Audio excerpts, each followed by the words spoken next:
aux participants. Et donc l'AFI est heureuse d'accueillir dans ses locaux le cercle marxiste qui nous propose une série de 3 débats. Donc le premier ce soir, c'est la révolution russe de 1917. Le second sera le 3 et non pas le 2 comme indiqué sur le tract, il y a eu un léger changement. Le 3 février, ce sera marxisme et anarchisme. Et le troisième, ce sera le 9 février, le programme de la France insoumise, une critique marxiste. Alors en fait, ces débats, c'est pour faire le lien avec les sujets d'actualité politique et lien aussi avec le programme de la France insoumise et pour la souveraineté donnée au peuple. Donc je laisse la place maintenant au cercle marxiste pour mener le débat, la réunion débat, et vous serez invités à poser vos questions à la fin.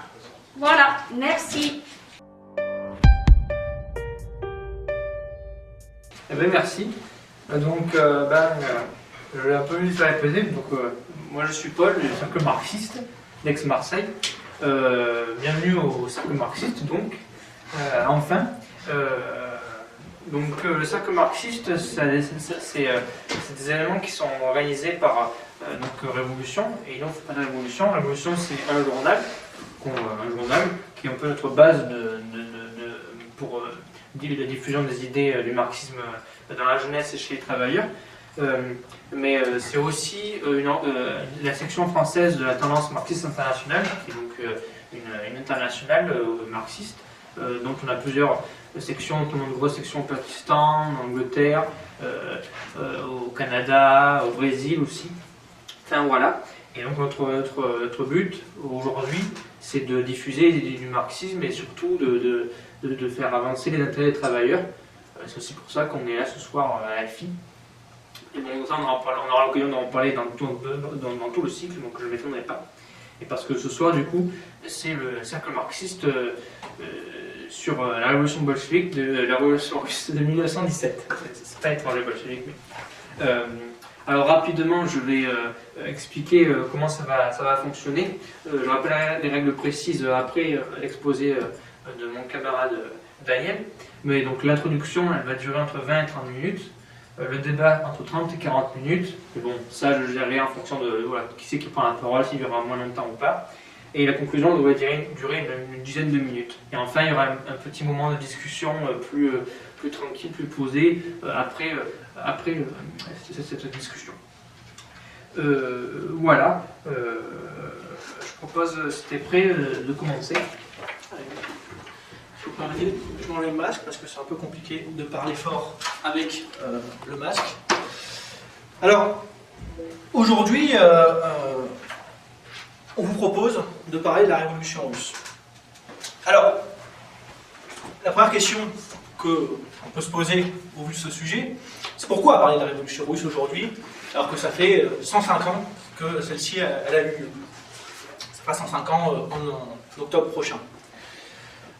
Alors que il y a quand même beaucoup de sujets qui paraissent plus modernes, plus proches aussi, qu'on pourrait aborder sur les luttes, sur les perspectives à l'heure actuelle du capitalisme, de la situation des travailleurs et des jeunes.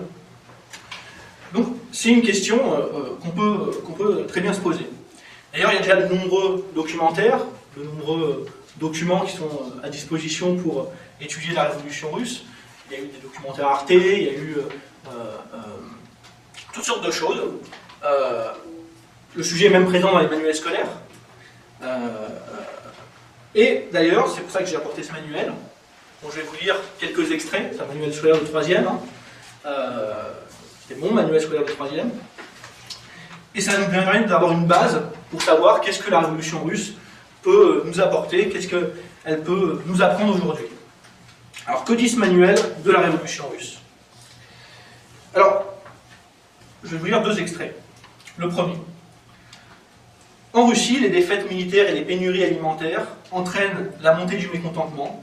Au début de 1917, les grèves et les manifestations pour le pain et la paix se multiplient. En février, à Petrograd, la population et l'armée se soulèvent et renversent le tsar Nicolas II. Un gouvernement provisoire se met en place sous la direction de Kerensky. Le gouvernement provisoire russe continue la guerre et les conditions de vie s'aggravent. Dans tout le pays, des assemblées populaires, les soviets, se forment et critiquent le nouvel gouvernement. Profitant de la situation, le parti bolchevique, conduit par Lénine, renverse le gouvernement provisoire par un coup d'État en octobre 1917, c'est en gras dans le texte. Lénine proclame aussitôt la paix immédiate et la distribution des grandes propriétés aux paysans. Premier extrait. Deuxième extrait. Durant la guerre civile 1917-1921, Lénine et le Parti communiste mettent en place un nouveau régime. Ils imposent leur dictature, en gras dans le texte, et interdisent les autres partis politiques. Ils nationalisent les usines et les banques et réquisitionnent la production des paysans pour alimenter les villes et l'armée.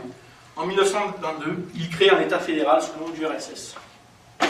Bon, je pense que vous serez d'accord avec moi pour dire, à la lecture de ces quelques extraits, que la révolution russe ne nous apprend absolument rien à l'heure actuelle. Parce que d'après cette version des événements, eh ben, la révolution russe n'a strictement rien accompli. Le manuel nous apprend tout simplement que la Première Guerre mondiale a causé un certain nombre de mécontentements. Normal, c'est la guerre, tout le monde n'est pas content. Et que les bolcheviks ont profité de cette situation d'instabilité pour faire un coup d'État, pour instaurer leur dictature personnelle. C'est une histoire un peu assez vieille, en fait, c'est une histoire qui est vieille comme le monde, qu'on retrouve plusieurs fois dans l'histoire du monde, et qui n'a aucun intérêt à part les quelques anecdotes qu'elle procure.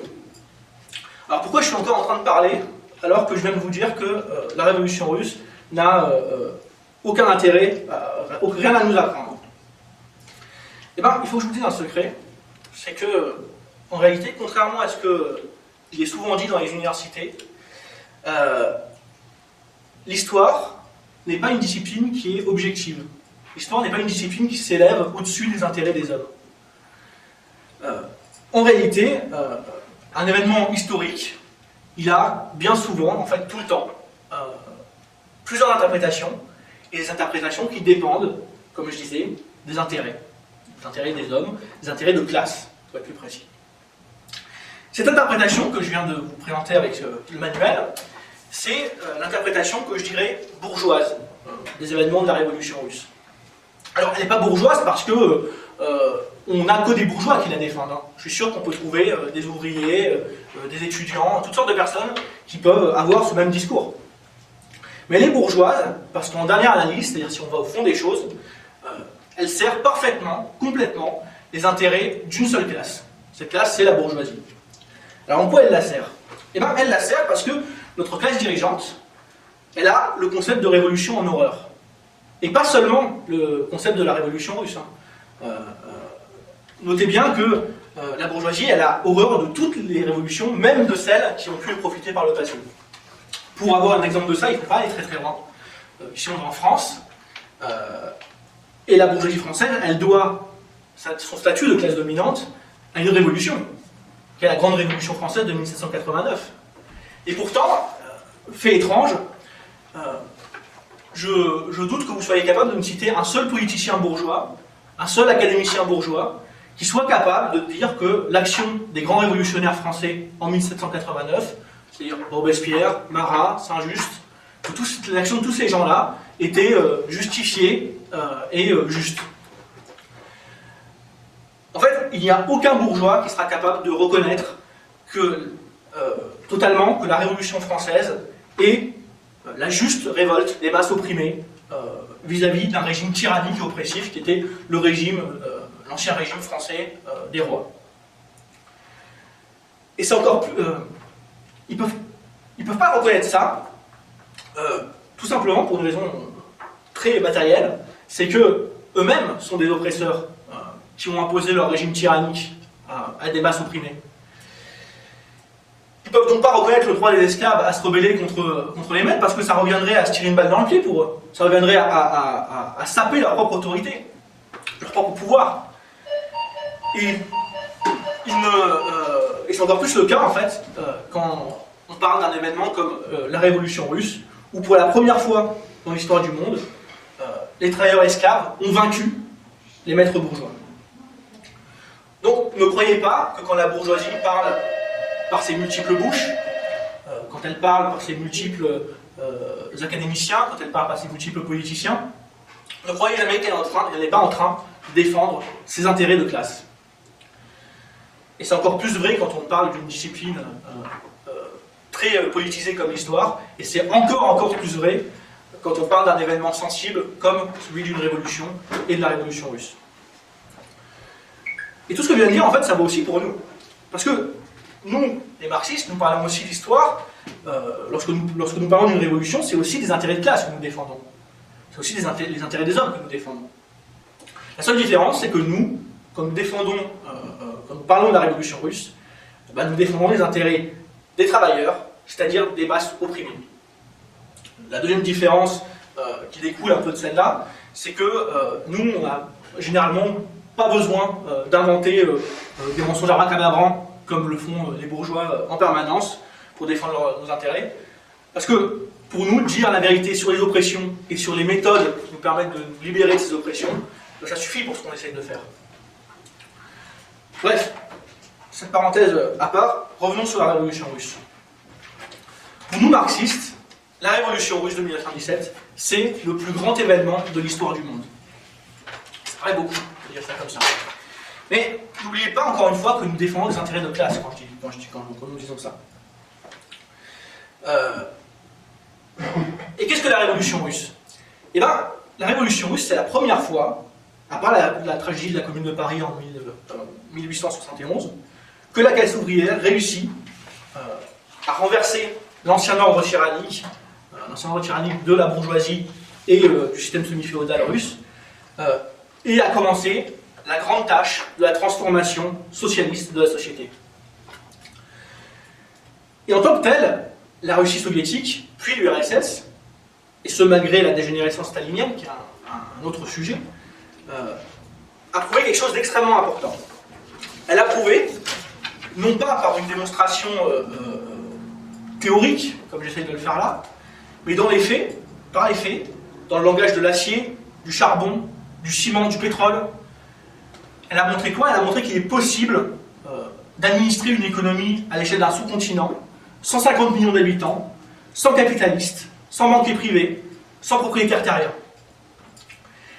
Elle a prouvé qu'il était possible dans cet immense pays de supprimer les inégalités selon la race, le sexe, la religion, la richesse, d'avoir tout ça et d'obtenir malgré tout des résultats extraordinaires, de développer une industrie à partir de rien, parce que je vous rappelle que l'URSS, pendant les 20 premières années de son existence, c'est 20% de croissance tous les ans, pendant que le reste du monde capitaliste était en train de sombrer sous la grande dépression.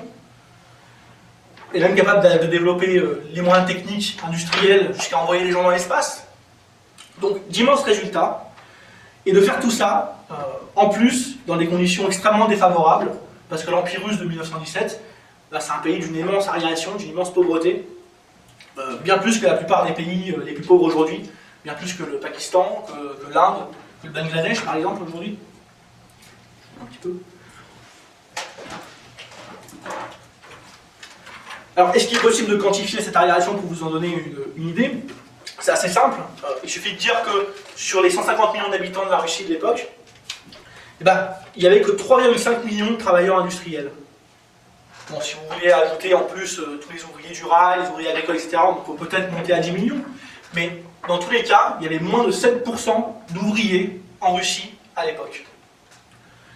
Le reste de la population, mis à part ces 10 millions d'habitants, les 90% de la population de l'Empire russe, en fait, étaient constitués de petits paysans, des gens qui cultivaient un petit lopin de terre pour survivre. Ils avaient juste de quoi survivre, en fait. L'agriculture de subsistance, donc. Et il va sans dire que ces petits paysans n'étaient ni les personnes les plus éduquées, ni les personnes les plus révolutionnaires. Ils étaient généralement analphabètes, ça ne veut pas dire pas écrire. Ils étaient très religieux, très conservateurs, convaincus par d'énormes préjugés misogynes, racistes, antisémites.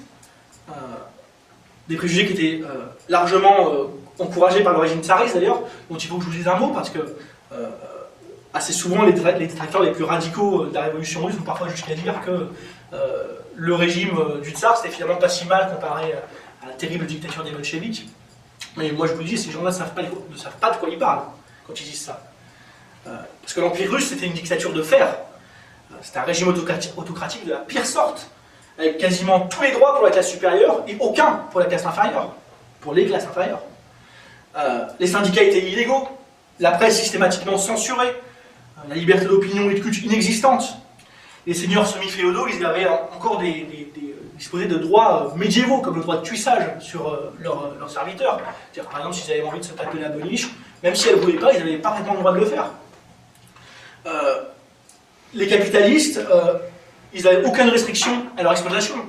Ils avaient le droit de faire travailler leurs ouvriers 12 heures, 14 heures, 16 heures par jour, si vous voulez.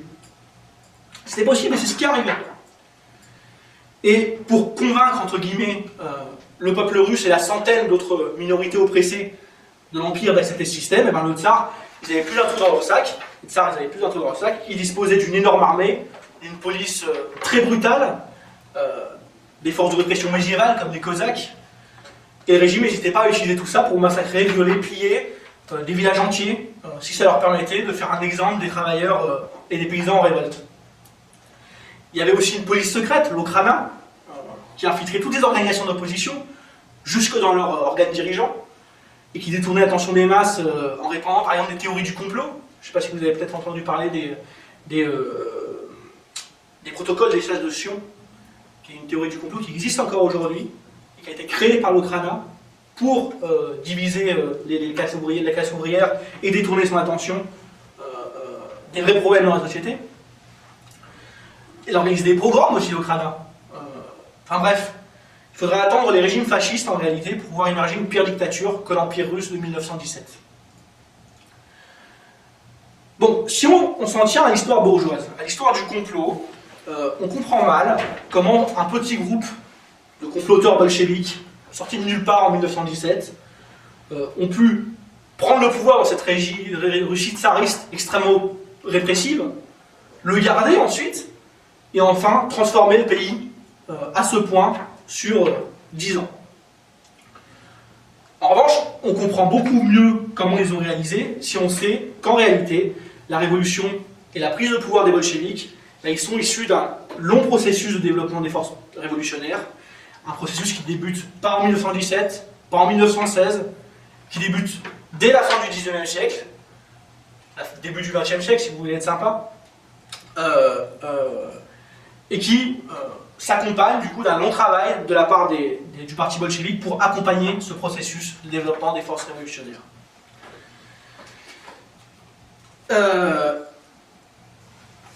Et en réalité, la révolution de 1917, d'octobre 1917, c'est pas la première révolution qui a lieu dans l'Empire russe au début du XXe siècle.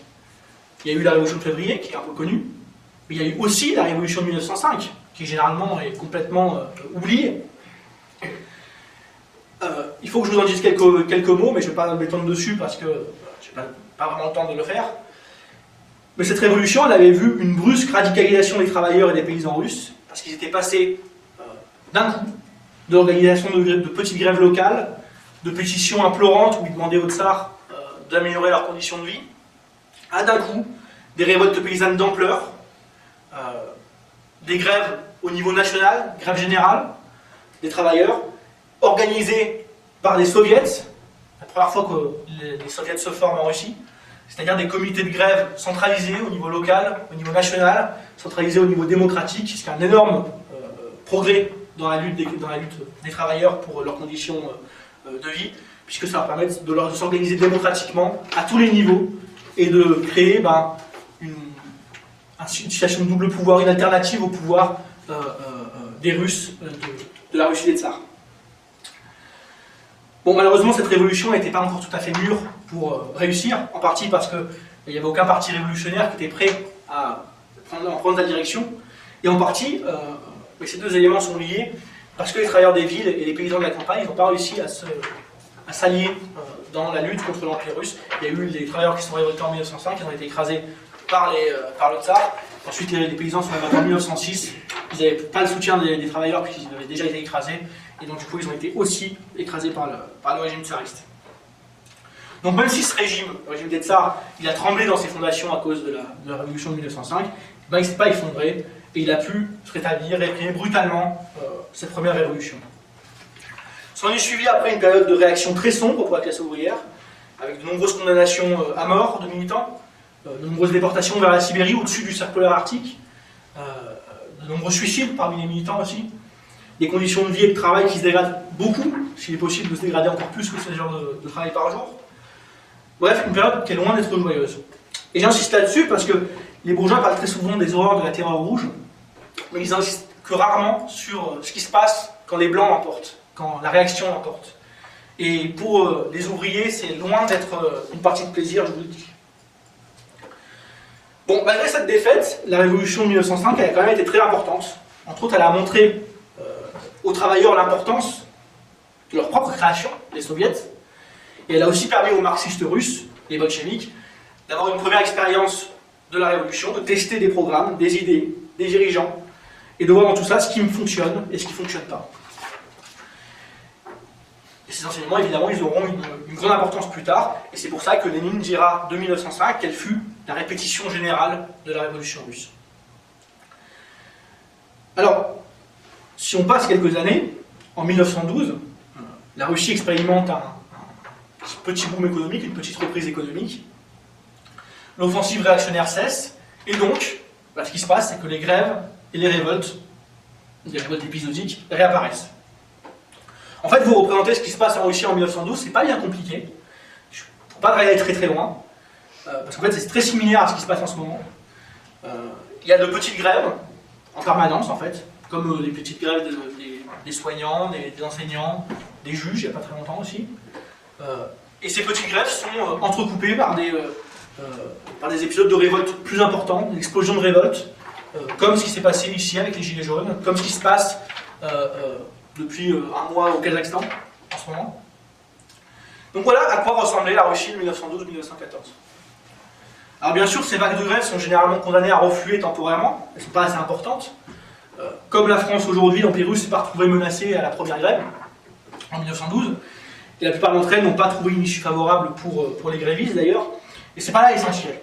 Ce qui est vraiment important, c'est que par ces actions, par ces expériences, les masses elles prenaient conscience de la nécessité d'aller plus loin que de juste se faire entendre et d'espérer que le dirigeant du régime change les choses pour elles. En prenant conscience de tout ça, elles se tournaient vers d'autres solutions, elles se tournaient en particulier vers les bolcheviks, qui obtenaient du même coup une chance de défendre leurs idées, nos idées, les idées de la nécessité de la transformation socialiste de la société par et pour les travailleurs. En fait, ces années de développement révolutionnaire, elles font que préparer le véritable événement, la véritable révolution, le moment où l'avenir du monde se décide en quelques jours, en quelques heures. C'est ça l'importance de ces années et des années que nous vivons aujourd'hui pour la révolution. Alors, par contre, la différence entre maintenant et l'époque de la Russie des tsars, c'est que les choses évoluent très vite à l'époque de la Russie. La classe ouvrière était très petite, les réactions très puissantes, et dès 1914, en fait, la Russie était déjà mûre pour la révolution. En fait, même en août 1912, quand Raymond Poincaré, qui était à l'époque le président du Conseil français, le président de la République française, il se rend à Saint-Pétersbourg pour signer l'alliance russe, qui entérine l'alliance de la Russie et de la France dans la Première Guerre mondiale. Il va à Saint-Pétersbourg et il est absolument horrifié parce qu'il découvre dans les rues de la ville des drapeaux rouges partout, des barricades qui sont dressées. Et donc il a une très mauvaise impression de la Russie de l'époque parce qu'il pense que la Russie est au bord de la révolution, et il a raison. Bon, malgré tout, le régime des tsars va trouver le moyen de presser le bouton pause, de délayer cette révolution. Il va déclarer la guerre en fait, à l'Allemagne et à l'Autriche. Et ça va lui permettre de couper net l'élan révolutionnaire à coup de patriotisme, de départ la fleur au fusil. Vous savez, les travailleurs les plus révolutionnaires vont se retrouver dans des régiments où ils sont entourés de masses de paysans venus de la campagne pour la guerre. Des gens qui, comme je disais, sont illettrés, qui sont très religieux, qui ont plein de préjugés. Et donc, ils vont être dans la capacité de faire une propagande, une agitation révolutionnaire efficace. Et dans le même temps, le tsar a profité de la déclaration de guerre pour neutraliser toutes les organisations d'opposition, toutes les organisations de gauche, et il va férocement réprimer tout ce qui s'oppose à lui au sein de la nation, dans la lutte contre l'ennemi intérieur.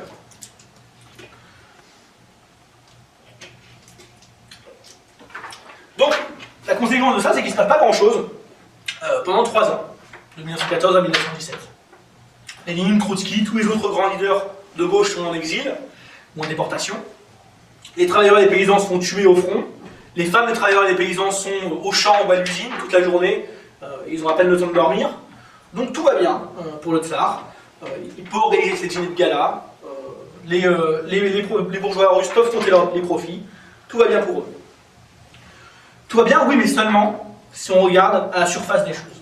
Parce que si on regarde sous la surface, et il faut toujours regarder sous la surface des choses, et bien, sous la surface, en Russie, est en train de s'accumuler une grande colère parmi les masses. C'est assez logique. Hein. Les fatigues, les privations, les morts, toutes les frustrations qui sont causées par cette guerre injuste, tout ça, ben, ça a un énorme impact sur l'esprit des gens. Même si ça ne s'exprime pas, comme je disais, au niveau de la surface, par des actions grandiloquentes. Et quand une telle frustration s'est accumulée dans la société, ben, il suffit d'une étincelle pour déclencher la colère des masses. Cette étincelle peut prendre différentes formes. Ça peut être une augmentation du prix du carburant, comme ça a été le cas pour les Gilets jaunes. Ça peut être une augmentation du prix du ticket de métro, comme ça a été le cas au Chili en 2017. Ça peut être une nouvelle taxe. Ça peut être une grève réprimée un peu trop violemment. Bref, ça peut être n'importe quoi. C'est pas ça qui est important. Ce qui est important, c'est que cette étincelle, elle déclenche l'événement révolutionnaire. Pour la révolution de février 1917 en Russie, cet événement sera la journée internationale des femmes. Parce que, alors que les femmes de Pétrograd, c'est le nom de Saint-Pétersbourg à l'époque, se rassemblent à cette occasion pour défendre le droit des femmes, bah, les travailleurs se joignent à elles, les rassemblements se transforment en grève, le tsar fait tirer sur les grévistes, évidemment, le tsar étant le tsar, mais ça n'a pas joué en sa faveur, des choses n'ont pas se suivre comme il l'avait prévu. Au lieu que les grévistes rentrent chez eux la queue entre les jambes parce que leurs copains se sont fait tuer, bah, les grèves prennent de l'ampleur, elles se transforment en véritable révolte. Les soviets se reforment pour la première fois depuis 1905, plusieurs régiments se retournent leurs armes contre les officiers et la police. Bref, le chaos s'installe et le régime ne peut plus rien faire.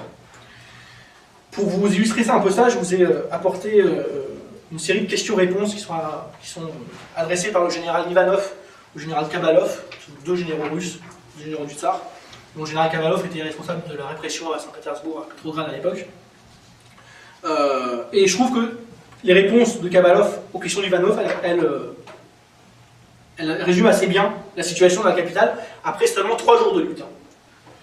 Donc Ivanov demande « Combien de soldats sont à vos ordres et combien se rebellent ?» Kabalov répond « Je dispose de 4 compagnies de la garde, de 5 escadrons de cavalerie et de cosaques, et de 2 postes d'artillerie. Le reste de la troupe est passé du côté des révolutionnaires, ou de connivence avec eux se déclare neutre. Les soldats se déplacent dans les quartiers et désarment les officiers. » Ivanov demande « Dans quel quartier l'ordre est-il maintenu ?» Kabalov répond « La ville tout entière est entre les mains des révolutionnaires. Le téléphone ne marche pas, il n'y a pas de communication possible entre les différents quartiers. » Ivanov demande « Quelle autorité gouverne la ville ?» Kabalov répond « Je ne saurais répondre à cette question. » Ivanov demande « Les ministères fonctionnent-ils ?» Kabalov répond « Les ministres ont été arrêtés par les révolutionnaires. » Ivanov demande « Quelles unités de police sont à votre disposition actuellement ?» Kabalov répond « Aucune. » Bref, comme dans toute révolution, comme en France en mai 68, et comme plus récemment dans les printemps arabes en 2011, le plus puissant des appareils de répression ne vaut rien quand il est confronté à la révolte des masses. Et là, c'est comme ça qu'a disparu la Russie des tsars. Elle a été terrassée par une révolution qui n'a été organisée par personne, parce qu'elle était à l'initiative des masses elles-mêmes. Mais c'est pas fini, parce qu'à partir de ce moment-là, la question se pose, qu'est-ce qu'on fait? La révolution de février, elle a mis à bas le régime féodal des tsars, elle a mis à bas la noblesse féodale, mais à sa place, a pris la place de la noblesse ce qui était l'opposition légale au tsar, c'est-à-dire la bourgeoisie libérale, qui a pris le pouvoir à sa place et qui a créé ce qu'on a appelé le gouvernement provisoire, où ils sont installés dans le palais d'hiver. Donc à ce stade, on a 2 centres de pouvoir en Russie. On a d'un côté le palais d'hiver, où se rassemblent les députés du gouvernement provisoire, et de l'autre côté, on a les soviets, où il y a les députés des travailleurs qui se rassemblent. Alors dans un premier temps, les travailleurs et leurs délégués dans les soviets, ils vont soutenir des dirigeants qu'on appellera des dirigeants réformistes. ce sont les mencheviks et les SR, les socialistes révolutionnaires. Mais ils sont ni socialistes ni révolutionnaires, je ne sais pas avant. Et eux-mêmes vont se ranger derrière le gouvernement provisoire et ses ministres capitalistes, ces fameux mencheviks et ces SR. Alors ça, c'est un comportement normal. Les gens n'aspirent pas spontanément à un changement complet de régime. Si vous avez vous-même, si vous avez un problème en fait avec votre maison, si par exemple vous avez un mur où il y a qui est mal isolé, et le froid qui rentre dans votre maison, votre premier réflexe c'est pas de détruire la maison mais de reconstruire une nouvelle maison à la place. Votre premier réflexe c'est d'essayer de colmater la fuite, de voir ce que vous pouvez faire. Et c'est seulement après que vous aurez constaté par expérience que ça c'est pas possible de colmater cette fuite, que là vous pourrez envisager de détruire la maison et d'en construire une meilleure à la place. Alors que voulaient les Russes en mars, avril, mai 1917? Et ils voulaient du pain, ils voulaient de faim, il y avait la famine, ils voulaient la redistribution des terres entre les mains des propriétaires fonciers aux mains des petits paysans, parce que les petits paysans étaient très nombreux, ils n'avaient que un minimum de terre, quoi. Ils en avaient marre d'envoyer leurs enfants mourir. Et maintenant qu'ils s'étaient débarrassés du tsar, ils pensaient qu'ils allaient obtenir tout ça. Ils pensaient qu'ils allaient avoir la paix, les terres et le pain. Alors, les marxistes, eux, les bolcheviks, ils savaient que le capitalisme et ses représentants, ils ne pouvaient satisfaire aux demandes des travailleurs russes. Alors, pourquoi ils le savaient? Alors, ils savaient que les capitalistes russes étant inféodés aux capitalistes français et anglais, ils étaient inféodés à leurs capitaux, à leurs exportations de capitaux, à leurs investissements en fait, et que les capitalistes russes, capitalistes français et anglais voulaient la guerre, comme ils savaient ces deux choses, ils savaient que les capitalistes russes ne pouvaient pas faire la paix avec l'Allemagne. Ils savaient aussi que parce que les capitalistes russes cherchent avant tout les profits, ils ne pourraient pas distribuer du pain gratuitement à grande échelle. Au contraire, quand il y a des pénuries de pain, les capitalistes, qu'est-ce qu'ils font? Ils augmentent le prix du pain. Ils ne distribuent pas le pain gratuitement. Et ils savaient enfin que parce qu'ils étaient en cheville avec les propriétaires fonciers féodaux, il faut savoir que le chef des libéraux bourgeois, il s'appelait le prince Lvov, c'est un prince, c'est un membre de l'aristocratie, la haute aristocratie russe. Donc comme ils étaient en cheville avec les propriétaires fonciers féodaux, ils ne pouvaient pas effectuer une réforme agraire de grande ampleur et donner satisfaction aux paysans. Donc les marxistes, ils savaient tout ça grâce à leur éducation théorique. Mais les travailleurs, eux, ils devaient encore en faire l'expérience pour être convaincus de la nécessité de prendre le pouvoir eux-mêmes. Et dans ce contexte, les bolcheviks, sous la direction de Lénine, ils vont analyser très justement que le rôle des marxistes dans cette situation, c'est pas de collaborer avec les capitalistes, c'est pas de collaborer avec les réformistes qui eux-mêmes collaborent avec les capitalistes, c'est pas non plus d'entrer en rébellion avec eux, contre eux, à ce stade, mais c'est encore une fois d'accompagner les travailleurs dans leur apprentissage, de les défendre contre la réaction, d'appuyer leurs revendications, tout en appuyant en fait la nécessité de la prise du pouvoir direct entre leurs mains et de la transformation socialiste de la société. Et c'est qu'une fois la majorité des travailleurs convaincus de ces mots d'ordre, que la prise de pouvoir devient possible et nécessaire. Possible parce qu'on a la majorité, on a la légitimité pour prendre le pouvoir, donc on peut le faire, et nécessaire parce que si on ne le fait pas, on donne tout le pouvoir à la réaction pour s'organiser et écraser la révolution. Et ça, ce sera accompli en septembre 1917 où les bolcheviks disposent de la majorité au sein des soviets. Et ça permettra le renversement du gouvernement provisoire le 25 octobre, un renversement qui est pacifique, contrairement à ce qui est souvent dit, parce que personne, et je dis bien personne, ne sera prêt à mourir pour le gouvernement provisoire pour le défendre. Tous les gardes du palais d'hiver, lors de l'assaut sur le palais d'hiver, ils se rendront sans tirer un coup de feu face au peuple de Petrograd. Et à partir de ce moment-là, le pouvoir en Russie sera entièrement entre les mains des soviets, qui sont l'organe démocratique du pouvoir des travailleurs. Bon, je suis passé sans m'arrêter sur beaucoup d'événements, qui n'auraient peut-être pas nécessité un tel silence. L'épisode des 13 d'avril, les journées de juillet, la défense de Petrograd contre Kornilov, tout ça sont des événements importants qui apportent beaucoup d'enseignements si on les étudie. Par manque de temps, je préfère conclure sur l'essentiel par contre. L'essentiel, c'est quoi? C'est que la révolution russe, ça a été le plus grand acte d'émancipation des masses opprimées de tous les temps. Elle a mis à bas le plus horrible, le plus oppressif des régimes, et elle a commencé le travail de la construction d'un monde meilleur. Et le plus important, c'est que tout ça a pu être accompli grâce à deux facteurs. Le premier, c'était la volonté, la lutte héroïque de la masse des gens ordinaires, des ouvriers, des paysans, des étudiants, qui voulaient défendre leurs conditions de vie et leur avenir.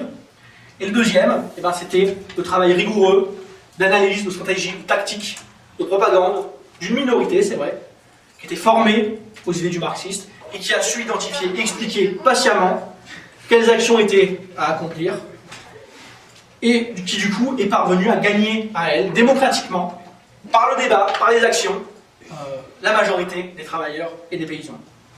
Et étudier avec attention cette réussite, c'est comprendre comment il est possible de la reproduire aujourd'hui, où la révolution apparaît à nouveau non seulement comme une possibilité, mais aussi comme une nécessité.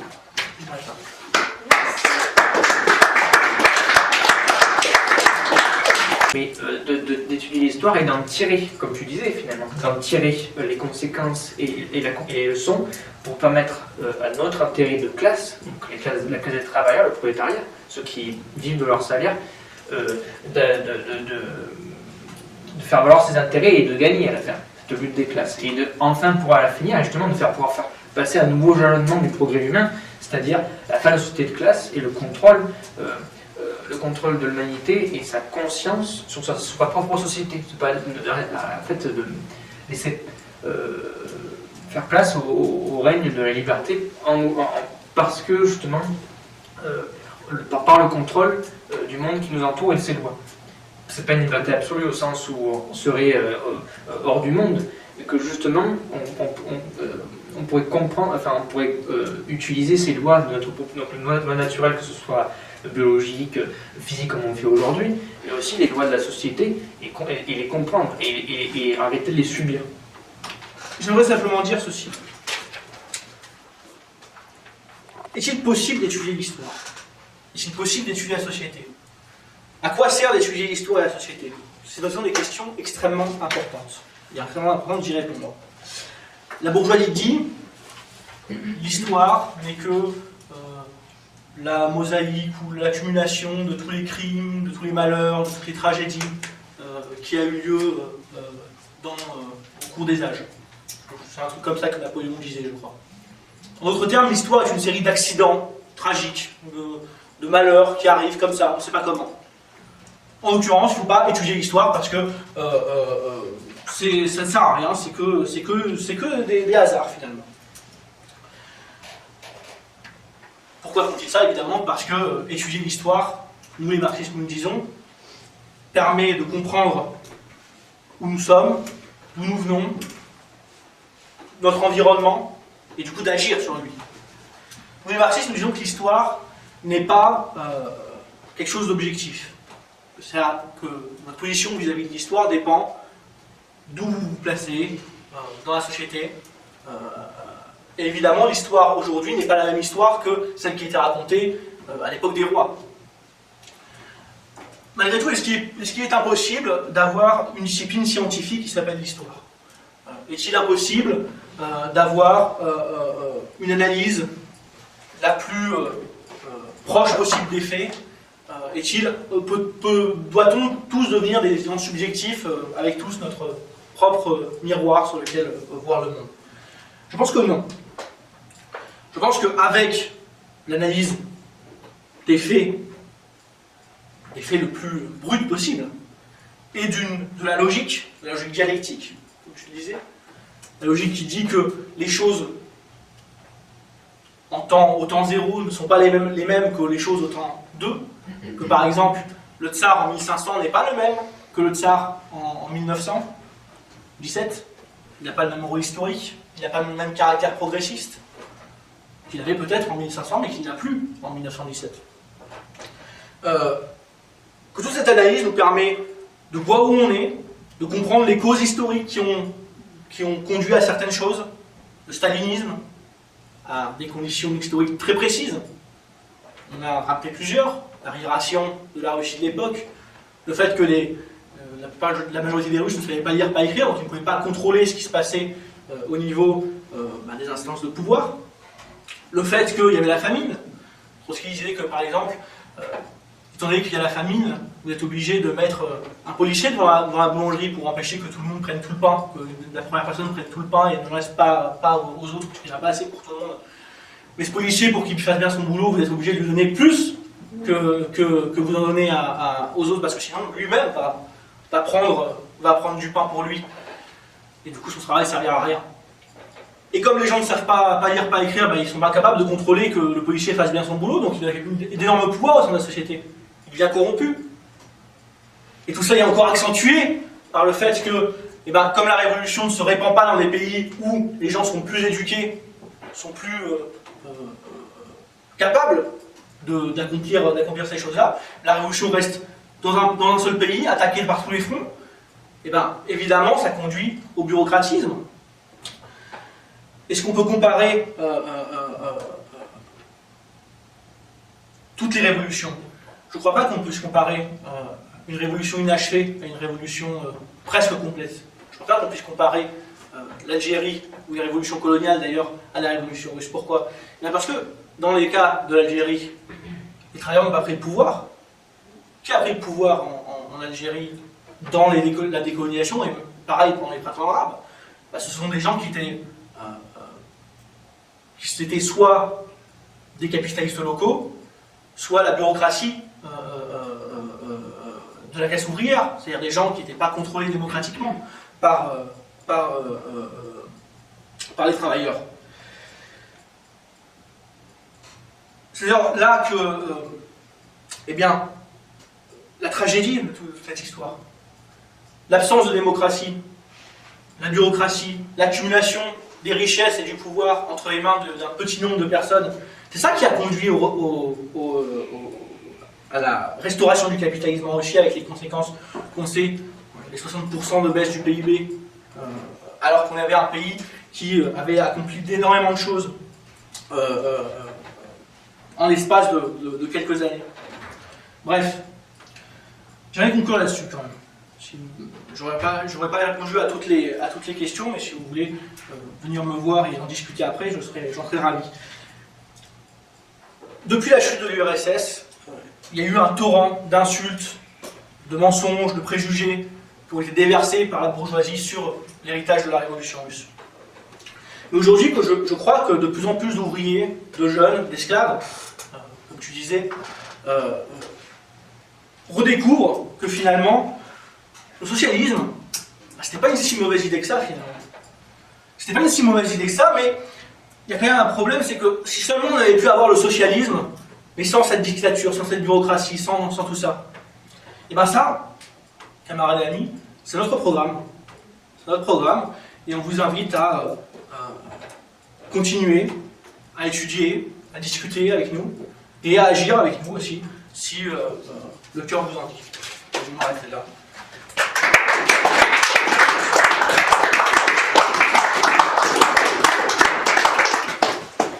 Donc quelques mots, vous inquiétez pas, vous êtes bientôt fini.